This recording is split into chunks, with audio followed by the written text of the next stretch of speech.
অনৈতিক কাৰ্যকলাপ বা বেআইনী কাম কৰি ডাম্পাৰ ক্ৰয় কৰা নাছিল জ্যেষ্ঠ সাংবাদিক দিলৱাৰ হুছেইন মজুমদাৰে অৱশেষত কাৰাগাৰৰ পৰা ওলাই সকলো কথাৰ বা সকলো যি সন্দেহ প্ৰকাশ কৰা হৈছিল সন্দেহৰ সকলো ৰহস্য ফালি প্ৰত্যেকটো প্ৰশ্নৰ উত্তৰ দি গ'ল সাংবাদিকগৰাকীয়ে দুজনীকৈ কন্যাৰ ভৱিষ্যতৰ বাবে চিন্তা কৰি নিজৰ হাছতীয়া ধনেৰে যিটো কাৰ্যালয়ত তেওঁ কাম কৰিছিলে কাৰ্যালয়ৰ যি মাহিলী বেতন লাভ কৰিছিলে সেই মাহিলী বেতনৰ লগতে যি পিএফৰ জৰিয়তে যিসমূহ টকা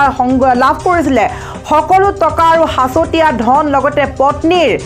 অলংকাৰৰ টকাৰে নিজৰ দুইগৰাকীকৈ কন্যাৰ বাবে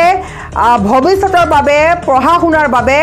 দুখনকৈ ডাম্পাৰ ক্ৰয় কৰিছিল দিলৱাৰ হুছেইন মজুমদাৰে কেৱল সেয়াই নহয় সাংবাদিকগৰাকীয়ে যিকোনো মুহূৰ্তত মাত মাতি গৈছিল নিকা বাতৰি পৰিৱেশন কৰিছিল প্ৰত্যেকটো কেলেংকাৰীৰ তথ্য A to Z অসমবাসী ৰাইজলৈ উলিয়াবৰ চেষ্টা কৰিছিল সেয়েহে তেওঁৰ ভয় আছিল যে কোনো সময়ত তেওঁ শেষ হৈ যাব নেকি বা কেতিয়াবা তেওঁ গোটেই যাবৰ জীৱন কাৰাদণ্ডত থাকিব লাগিব নেকি বা কেতিয়াবা তেওঁৰ এনেকুৱা হ'ব নেকি যে তেওঁ নথকা অৱস্থাত তেওঁৰ দুইগৰাকী কন্যাই মাতৃৰ সৈতে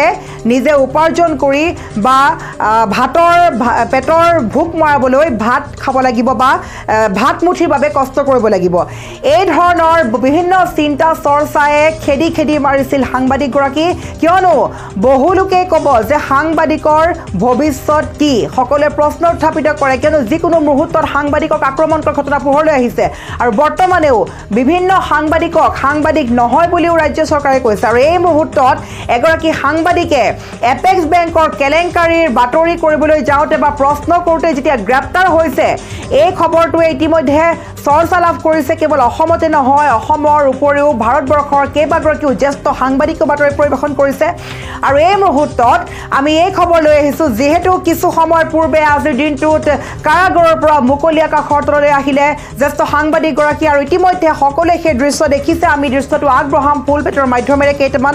কিছু মুহূৰ্তৰ পিছত তাৰ পূৰ্বে কৈছোঁ যে শুকাই কান্দিছে সাংবাদিকগৰাকীয়ে তেওঁৰ আচলতে মনত দুখ লাগিছে এই কাৰণ দুখ লাগিছে তেওঁ নিজৰ বাৰে কৈছে তেওঁ নিজৰ কন্যাৰ ভৱিষ্যতৰ বাবে পঢ়া শুনাৰ বাবে তেওঁ বাৰে কৈছে যে মোৰ ভৱিষ্যতক লৈ তেওঁ কোনো গ্যাৰাণ্টি দিব পৰা নাই তেওঁ ভৱিষ্যতৰ বাবে তেওঁৰ কিবা অসুবিধা হ'ব পাৰে বা তেওঁৰ কৰ্মক লৈ তেওঁ কেতিয়াও এনেকুৱা নাছিল যে মই সদায়ে ছোৱালীকেইজনীৰ লগত থিয় দিব পাৰিম তেওঁৰ ভয় আছিল যে কোনো সময়ত মোৰ কিবা অসুবিধা হ'ব নেকি বা এনেকুৱা দিন আহিব নেকি যে মই নোহোৱাকৈ মোৰ ছোৱালীকেইজনীয়ে আগবাঢ়ি যাব লাগিব পঢ়া শুনা কৰিব লাগিব আৰু সেই কথা ভাবিয়ে সাংবাদিকগৰাকীয়ে নিৰাপত্তাৰ কথা ভাবিয়ে দুগৰাকীকৈ কন্যাৰ ভৱিষ্যতৰ বাবে হাছতীয়া ধনেৰে কিছু এটা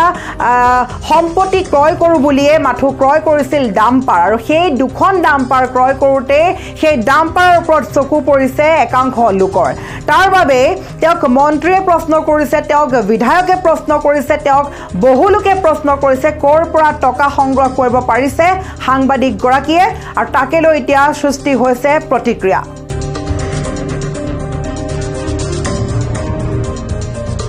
আৰু সেয়াই নহয় তেওঁ যিটো অট্টালিকা ইতিমধ্যে সেই ফটোখনো ভাইৰেল হৈছে সামাজিক মাধ্যমত হয়তো নিশ্চয়কৈ আপুনি পাইছিলে যে বহুলোকে প্ৰশ্ন কৰিছিলে এই অট্টালিকাটো কাৰ হয় বা দিলৱাৰ হুছেইন মজুমদাৰৰ ইমান ডাঙৰ অট্টালিকা হ'ল কেনেকৈ কিন্তু এটা প্ৰশ্ন হৈছে যে এগৰাকী সাংবাদিকে ব্যৱসায় কৰিব নোৱাৰে নেকি এগৰাকী সাংবাদিকে অন্য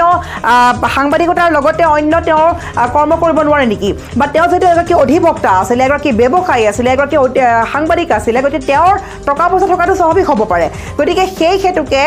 বিভিন্নজনে প্ৰশ্ন কৰিছে যে তেওঁৰ কিবা কেলেংকাৰী আছে নেকি বা তেওঁ এই ধৰণৰ অট্টালিকা এনেকৈ ক্ৰয় কৰিছে বা বনাইছে আৰু সেই সন্দৰ্ভতো মুখ খুলিছিলে জ্যেষ্ঠ সাংবাদিক দিলৱাৰ হুছেইন মজুমদাৰ তেওঁ বাৰে কৈছে যে সেই অট্টালিকাটো তেওঁৰ নিজৰ নহয় তেওঁৰ পিতৃ মাতৃৰ বা তেওঁলোকৰ যিটো পৰিয়াল জইণ্ট ফেমিলি আচলতে কেইবাজনো বহু সংখ্যক পৰিয়ালবৰ্গ আছিল তেওঁৰ ফেমিলিত আৰু সেই পৰিয়ালৰে ভাই ককাৰ মাজতে সেই অট্টালিকাটো তেওঁলোকৰ সম্পত্তিৰে আছিল তেওঁলোকৰ পৰিয়ালৰ সম্পত্তিৰ আছিল পিতৃ মাতৃৰ আছিল আৰু সেই হেতুকে সেই অট্টালিকাটোৰ কথাও উত্তৰ দিলে সাংবাদিকগৰাকীয়ে জেলৰ পৰা ওলাই আৰু লগতে এইখিনিতে ক'ব লাগিব এগৰাকী সাংবাদিকে নিজৰ পৰিয়ালৰ কথা ভবাটো নিজৰ কন্যা নিজৰ পুত্ৰৰ কথা ভবাটো নিজৰ পত্নীৰ কথা ভবাটো আচলতে কি ভুল নেকি বা তেওঁৰ ধৰি লওক আজি এগৰাকী সাংবাদিকে কাম কৰি গৈছে আৰু সেই সাংবাদিকগৰাকীয়ে যদি ভৱিষ্যতলৈ টকা সংগ্ৰহ নকৰে বা আপুনি হ'লেও যদি ভৱিষ্যতলৈ টকা সংগ্ৰহ নকৰে তেন্তে আপুনি ভৱিষ্যতলৈ পৰিকল্পনা কৰিব কি আপোনাৰ পুত্ৰ পুত্ৰীক লৈ আপুনি পৰিকল্পনা কৰিব কি আৰু সেই হেতুকে তেওঁৰ কোনো ব্যতিক্ৰম নাছিলে তেওঁ অন্য ব্যক্তিৰ দৰে হাচতীয়া ধনেৰে তেওঁলোকৰ পত্নীৰ সোণ বা যিবোৰ অলংকাৰ টকাৰে বা তেওঁলোকৰ যিবোৰ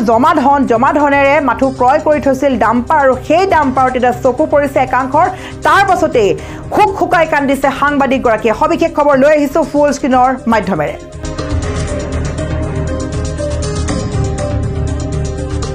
আৰু এয়া সমগ্ৰ দৃশ্য দেখাব চেষ্টা কৰিছোঁ ফুল স্ক্ৰীনৰ মাধ্যমেৰে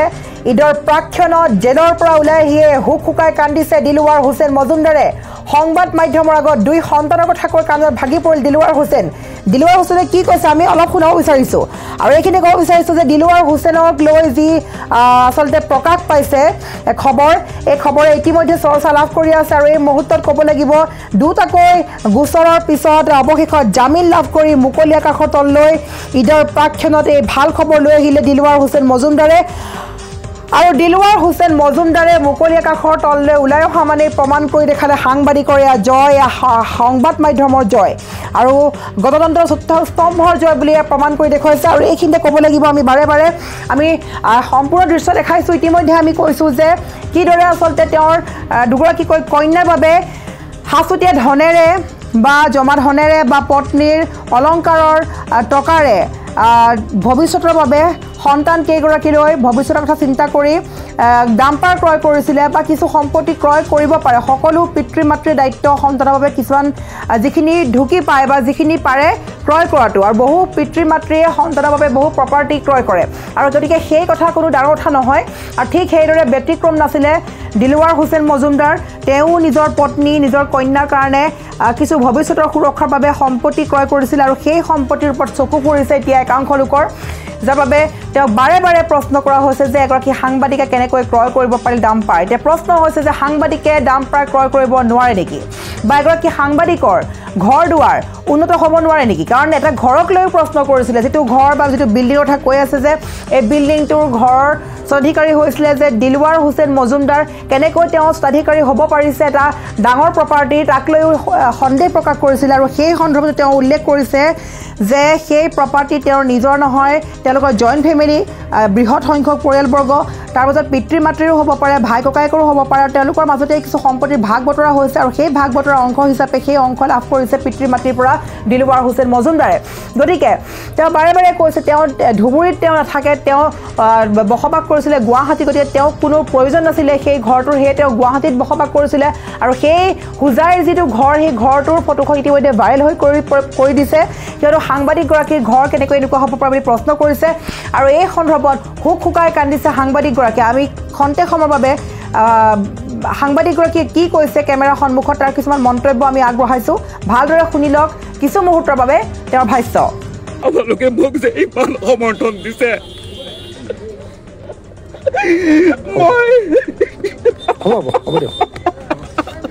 মোৰ দুগৰাকী ছোৱালী যিটো চাৰ্চত গৈছে পুলিচ মোৰ ডাঙৰ ছোৱালীজনীক হাৰ পাই গৈছে দেউতা এইবোৰ কি ইমান পুলিচ আপোনাক উগ্ৰপন্থীৰ দৰে আপোনাক এনেকুৱা কৰিছে মই কৈছো নহয় তেওঁলোক মোৰ বন্ধু হয় কিবা নিউজৰ কামত আহিছে মই তেওঁলোকৰ লগত নিউজৰ কামত আছো মইতো কোনো অন্যায় কাম কৰা নাই অন্যায় নকৰো প্ৰশ্ন কৰাটো মোৰ কি পাপ হ'ব পাৰে কিন্তু মই কৰিছা প্ৰশ্ন লাগিলে সন্মুখত যিমানে বিপদ নহওক কিয় কৰিছা ধন্যবাদ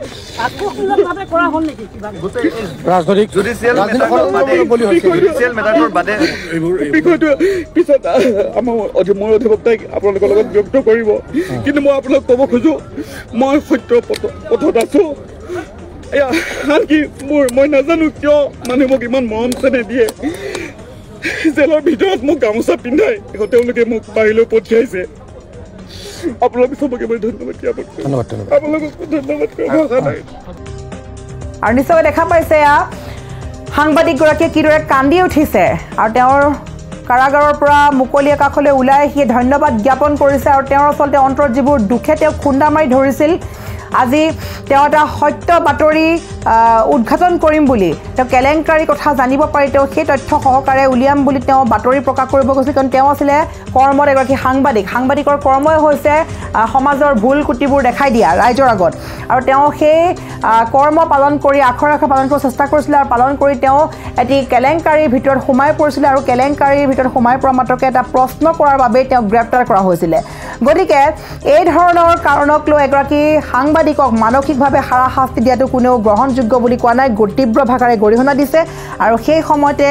এইদৰে দেখা গৈছে কাৰাগাৰৰ ভিতৰৰ পৰা তেওঁক গামোচা পিন্ধাই পঠিওৱা হৈছে আৰু কাৰাগাৰৰ পৰা ওলাই অহাৰ মুহূৰ্তত তেওঁৰ অনুৰাগী তেওঁৰ বন্ধুবৰ্গ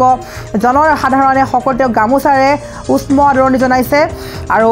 কিয়নো আজিৰ দিনটো আচলতে এটা উৎফুল্লিত দিন বুলি ক'ব লাগিব সাংবাদিকৰ বাবে গৌৰৱান্বিত দিন কিয়নো এগৰাকী সাংবাদিকে প্ৰমাণ কৰি দেখুৱালে যে তেওঁ কিদৰে নিকা বাতৰি প্ৰকাশ কৰিব গৈছিলে আৰু নিকা বাতৰি প্ৰকাশ কৰিব যাতে তেওঁৰ ওপৰত জাপি দিয়া হৈছিলে গোচৰ আৰু সেই গোচৰটো কোনো প্ৰমাণ তথ্য দিব নোৱাৰিলে প্ৰশাসনে বা আদালতত কোনো প্ৰমাণ তথ্য দিব নোৱাৰিলে যাৰ বাবে তেওঁ জয়ী হৈ আহিছে দুটাকৈ গোচৰত জামিন লাভ কৰিছে আৰু অৱশেষত তেওঁ আজি মুকলি আকাশৰ তললৈ ওলাই আহিছে আমি দেখাই আছোঁ কিদৰে সাংবাদিকগৰাকী আজি জেলৰ পৰা ওলাই আহিছে আৰু ওলাই আহিয়ে কান্দি পেলাইছে হুক হুকাই কান্দিছে যাৰ বাবে এতিয়া সমগ্ৰ ৰাজ্যত চৰ্চা লাভ কৰিছে এই খবৰে আৰু এইখিনিতে ক'ব লাগিব